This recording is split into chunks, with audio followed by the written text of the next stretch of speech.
is currently a senior lecturer at the Department of Chemistry, Anna University, Chennai. She has completed her PhD in the field of polymer chemistry from the University of Madras in the year 2000 and has teaching and research experience of more than 10 years. Her research interests are in the following fields: fuel cells for clean energy, functional membranes for desalination, and polymers for biomedical applications. She has published more than 20 research articles in national and international journals and has more than 40 research articles in national and international proceedings. Presently, she is guiding 6 research scholars for their doctoral degree. Welcome to the UGC lecture series on the topic of solar energy, part 4. In the series of topics on for solar energy, in the earlier episodes, we have talked about the various uses and importance of making use of the solar energy. We have also spent time on seeing how this solar energy is extracted for our various utilizations, especially by two different methods, namely the thermal conversion and the photovoltaic conversion. We also dealt with certain examples, that is, so what is a solar collector, how it is utilized in transferring the energy from the solar to our various uses, and then we looked upon the working principle of a solar plant, and we also dealt with the advantages and the disadvantages with the solar plant as our various utilizations. Then we moved on to what is called the second type of most important type of conversion, solar energy conversion, that is the photo conversion. Here in this photo conversion, there is a component, a very important component, a vital component called solar cell, otherwise called as photovoltaic cell. This particular cell is utilized in this conversion process to convert the solar energy directly into electrical energy. A little bit of introduction about this solar cells we have seen in the previous parts, and today let us focus more on the details of the principle, working mechanism, operation that are associated with the working of the solar cell. Let us move on to the construction and then the working mechanism. Initially, the construction about photovoltaic cell. It is a solar cell that is typically consisting of two thin layers. You have a layer called upper layer and a bottom layer called lower layer. Essentially, the upper layer is short of one electron in the outer orbital of the atoms that are present in the upper layer, whereas in the lower layer, the atoms which are present here has one unpaired electron in excess in the outer orbital, or the valence electron is available as one unpaired excess electron present in these atoms that are available to undergo excitation. These electrons which are available in the outermost orbit of the atoms that are present in the lower layer can be easily excited to go into the upper layer. So, the upper layer is deficient of one electron and the lower layer has got one electron excess per atom. Hence, when a potential energy is going to fall on this lower layer, the unpaired electron has the capacity to get transferred from the lower layer to the upper layer. This is the basic happening that is happening in your solar cell. Hence, a solar cell is essentially consisting of an upper layer and a lower layer, where there is a movement of electron that is going to take place from the lower to the upper layer at appropriate condition. Now, let us move on to the working. How does the photovoltaic cell work? Kinetic energy that is gained from the collision of photons of the sunlight can eject the electrons from the lower layer immediately into the upper layer. That means, the kinetic energy that are possessed by the photo energy that is coming from the solar, that is coming from the sunlight, when they fall on the lower layer, they have the capacity to eject out or excite the electrons that are present in the outermost layer of the atoms that are available in the lower layer. Hence, when these electrons they capture the energy, the kinetic energy that is available in the solar radiation which is falling on it, they get excited and can have the potential to get shifted into the upper layer, which has got a higher energy level. This charge movement creates a potential difference. This movement of charge from the lower layer to the upper layer creates a potential difference between the two layers, and thus enables the current to flow through the external circuit. When the electron is able to jump from one layer to the other layer, the electrons are available in the conduction layer very freely, which are available to move freely, which is nothing but the flow of charges or flow of electron, and this is nothing but the current that is generated in the system. Hence, the electrons that are available at the top layer is available to move around in an external circuit. For example, if a motor or an electric device is going to be connected in the external circuit, then the electron starts moving through the circuit. Hence, the connection between the two layers are available for the movement of electron from the lower layer to the outer layer, and when you are going to have an external circuit, the electrons flow through the external circuit and come back to the lower layer once again. So, that is the basic working of a photovoltaic cell. Photovoltaic cells are made out from the semiconductors. The most commonly used semiconductors would include silicon and germanium. There are other materials too which are being used for the same purposes. Now, let us focus on the type of photovoltaic cell that is made out from the semiconducting materials. A conventional silicon based photovoltaic cell consists of a top layer and the bottom layer. The top layer is going to consist of an ultra thin layer of phosphorus doped silicon. This is called N-type silicon because I need to have one electron lesser in the system. So, it is an ultra thin layer of phosphorus doped silicon which is called the N-type, which is consisting of a polycrystalline silicon wafer that is going to be placed on the top of the P-type silicon. So, the top layer consists of all these constituents, whereas the bottom layer of the system can consist of boron doped silicon, which is the P-type. So, you have the N-type conducting material at the top layer and you have the P-type silicon available in the bottom layer to do their functions. A very basic structure of a silicon based photovoltaic cell may consist of the following features or layers. The first layer is called the cover glass, which is the transparent cover at the top to protect the whole cell, and you have an anti-reflecting layer just below the cover glass. This anti-reflecting layer consists of a coating of silicon nitride or titanium dioxide. This is available in order to increase the amount of sunlight that can be transmitted through the device, that is your photovoltaic device. So, such an anti-reflecting layer is a must, is required in order to focus the large amount of sunlight that is going to be transmitted into your photovoltaic cell. Then comes the third layer of contact grid. This contact grid is essentially a metallic grid because you need to maintain the conductivity through a metallic conductor because the electron flows through the metal conductor. Hence, you need to have a contact grid here to catch hold of your electrons.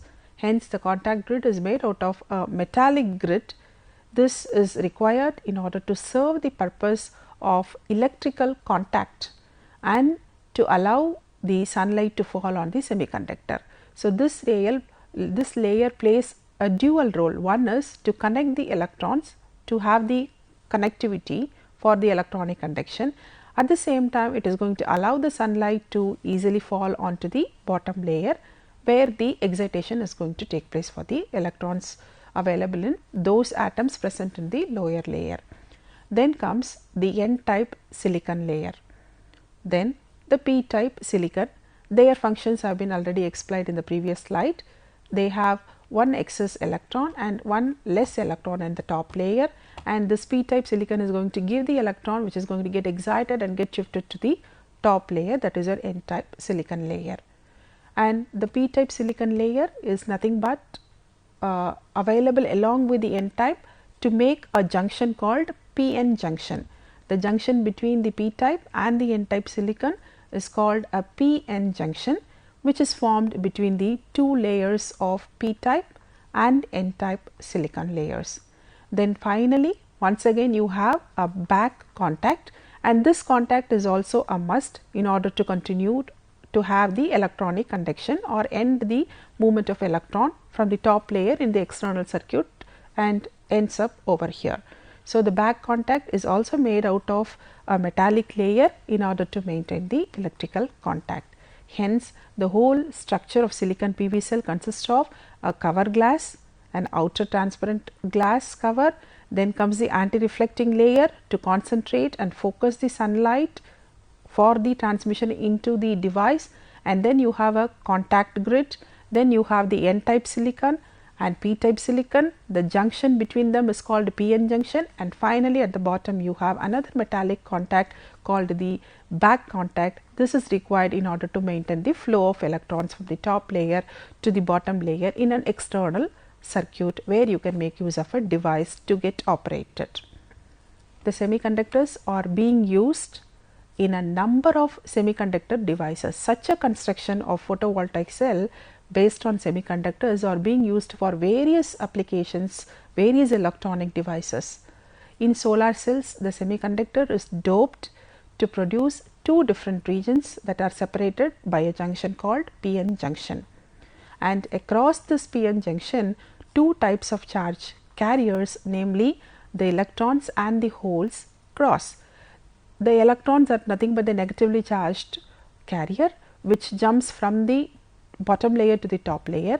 Once the electron is going to jump into the excited level or the higher energy level, it leaves back a condition called hole. So, this hole is positively charged, hence the movement of electron in one direction and the holes in the opposite direction is always happening in the p-n junction, which is the constituent of the whole PV cell setup. This transfer or migration, it is called as, of charge from one region to another region results in a difference in the potential value. It results in what is called the potential gradient, and it is this potential gradient that is responsible, that is happening between the two layers, is the one which is responsible or enables the flow of current to take place. In a very simplified operation of a photovoltaic cell, otherwise called as a solar cell, the sunlight is allowed to fall on the p-n junction diode. The absorption of photons from the light leads to the generation of electron hole pair. As many electrons as it is getting shifted, so many holes will also be simultaneously formed. So, you can always call them as electron hole pairs. So, the absorption of photonic energy from the light, it actually leads to the generation or protection of electron hole pairs. The electrons are drifted or moved towards the upper layer called the n-type layer, while the holes are drifted towards the lower layer or the p-type layer or p-type end.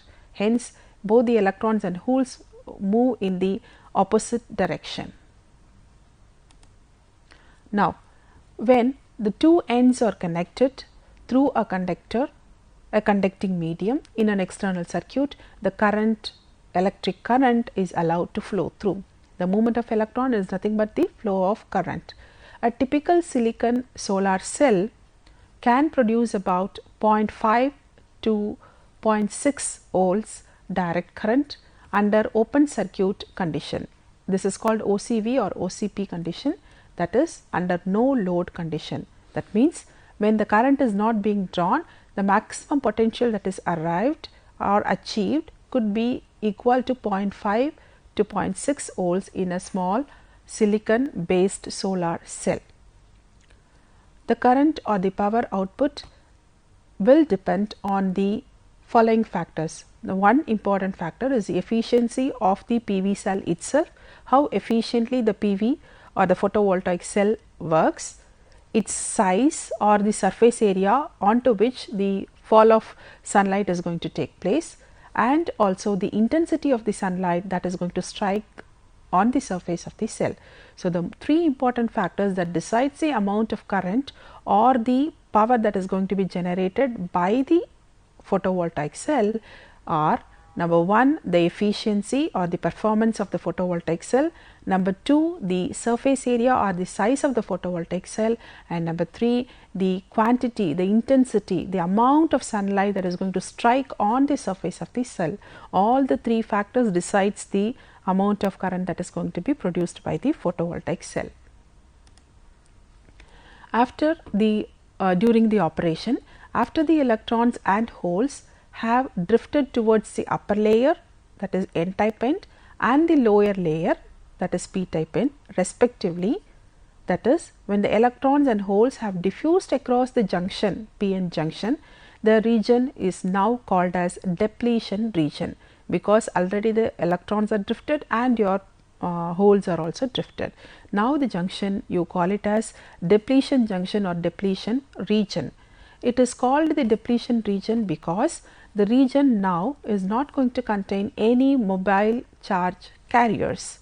Once they are drifted, it is called depletion region, and such a depletion region can also be called as space charge region. Now, when the two ends are connected in an external circuit, the electrons that are going to be created in the n type side travel through the wire and can power the load and continue through the wire till it is going to reach the p type side on the other end. On reaching the p type side, it is once again going to recombine with a hole in the p type side. So, this is the normal functioning of the electron and hole movement that is happening in the photovoltaic setup. Let us have a short break and then continue with the details of the operations.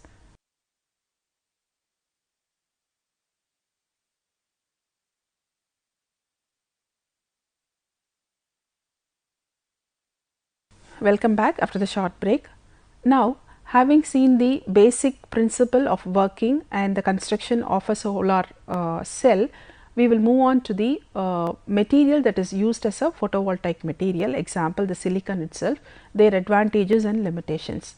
Silicon as a PV material, its advantages are silicon wafers can be made into very thin layers, which is very useful in construction of the PV cells. They are available in larger size, bigger sizes, where you can increase the surface area. It is also cheaper. It is also found abundantly. Basically, sand is the source for your silicon. Its natural forms are silica and silicates that are naturally available, from which the silicon can be produced. And most importantly, the other important advantage is it is non-toxic. In general, it is non-toxic. It is not going to cause any harms to you.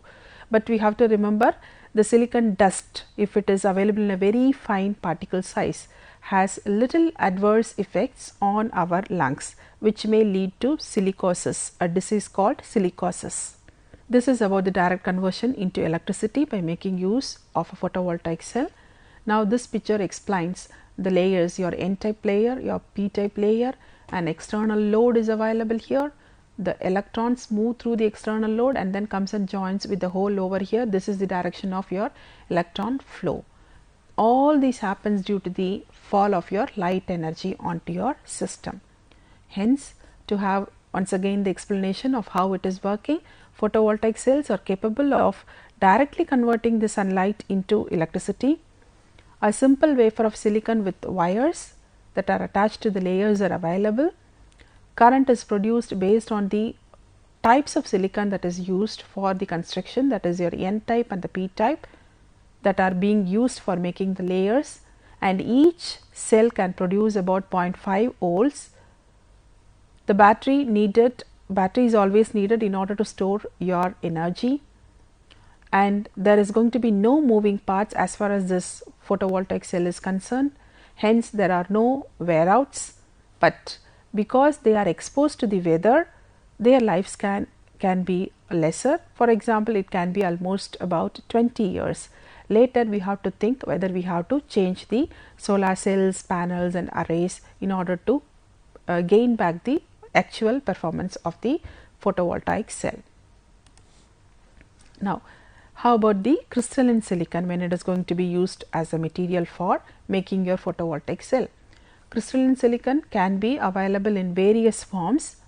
It is available as monocrystalline silicon. This is very costly, but it is very efficient.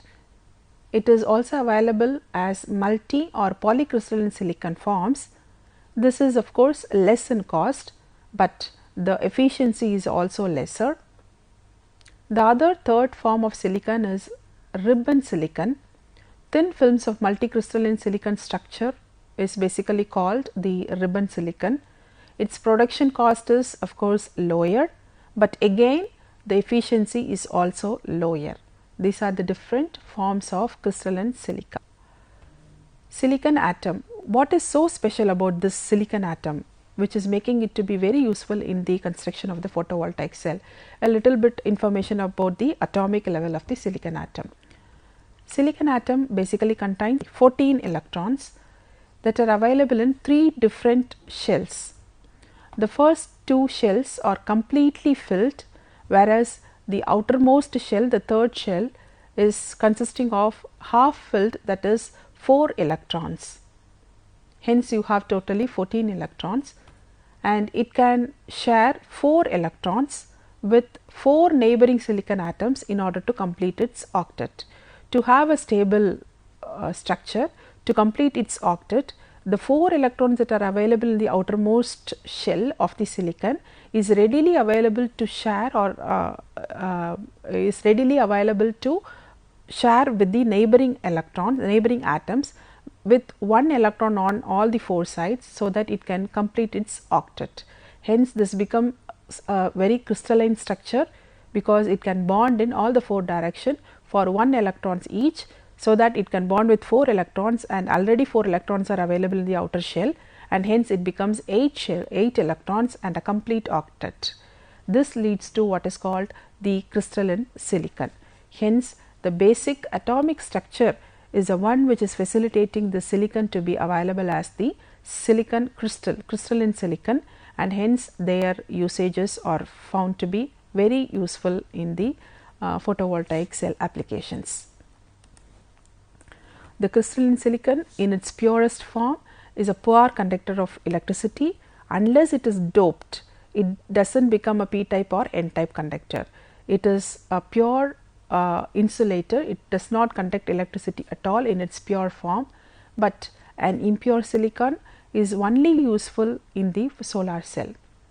Silicon is doped with phosphorus, which is a 5 valence electron atom, to form the n-type silicon, so that you have 1 excess electron in the system, and the silicon is also doped with boron to form the bottom layer, which has got 3 valence electron, which forms the p-type silicon, where you have 1 electron lesser. Let us move on to the classifications of solar cells.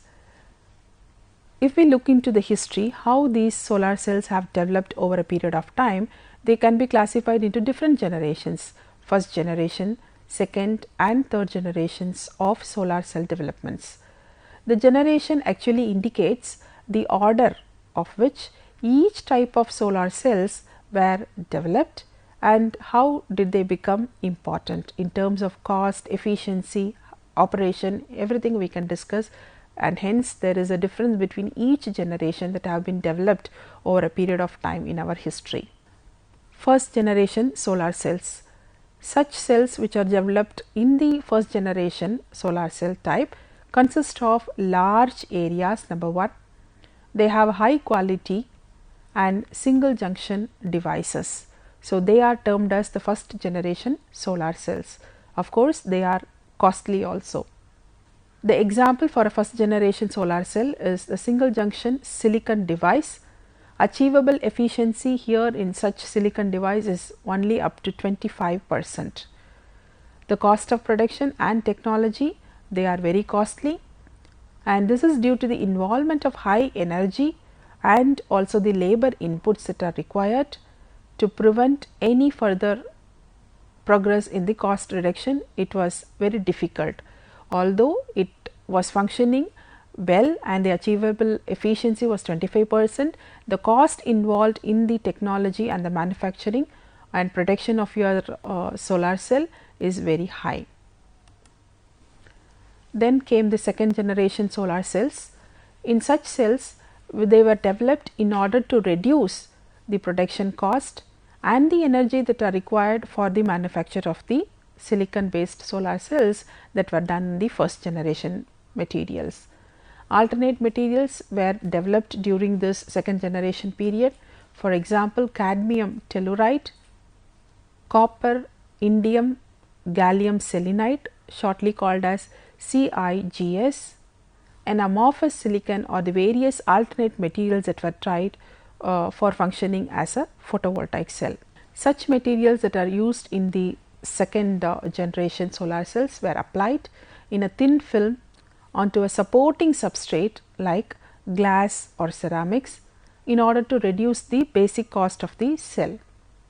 Alternate manufacturing methods were also developed during this period. For example, vapor deposition methods like CVD and PVD, chemical vapor deposition and physical vapor deposition, and electroplating methods were also developed in order to manufacture such alternate materials. Although the cost of production was reduced during this period, the efficiency were also reduced due to their low quality processing methods. Then came the third generation solar cells. Such third generation solar cells are being developed right now in order to enhance the performance and also to simultaneously reduce the cost of production. Now, the aim is not only to improve the performance, efficiency to be increased, but also an effective cost reduction methodology are also being tried presently in the third generation. The aim of the third generation technologies is to achieve an electrical efficiency as high as 30 to 60%. Enhanced efficiency were based on multi-junction PV cells, modifications of the incident spectrum, use of UV light for thermal generations, and so on have been tried in such enhanced efficient systems. Specific technologies are also due to silicon nanostructures, thermoelectric cells, and so on. Now, as a summary, in this particular part 4 of solar energy, we have gone into the details of construction and working of a photovoltaic cell, what are the different layers, the functions of the different layers in forming your photovoltaic cell have been seen in detail. Then we moved on to specifically the silicon based PV cells, its basic structure, the operating mechanisms were discussed, and the advantages of using silicon as the photovoltaic material for the construction of the photovoltaic cell were discussed in detail. Then the specific advantages and the different forms of crystalline silicon were seen, how they are advantageous in forming your photovoltaic cell, and finally we touched upon the classification of solar cells based on their development, that is based on their generation, first, second and third generation. And right now we are existing in the third generation. There is a concentration towards two different things. One is how to improve the efficiency of the existing photovoltaic cell. Research activities are going on in improving the efficiency, as well as the second part, most important part, is the cost effectiveness of the photovoltaic cell. How do we bring down the cost effectively to have a good performance as well, are being done in the third generation solar cells. Here are few questions. Explain the construction and working of a PV cell. What is crystalline silicon? Explain the operations of a silicon based photovoltaic cell. What are the advantages of silicon as a photovoltaic material? How are solar cells classified? Thank you.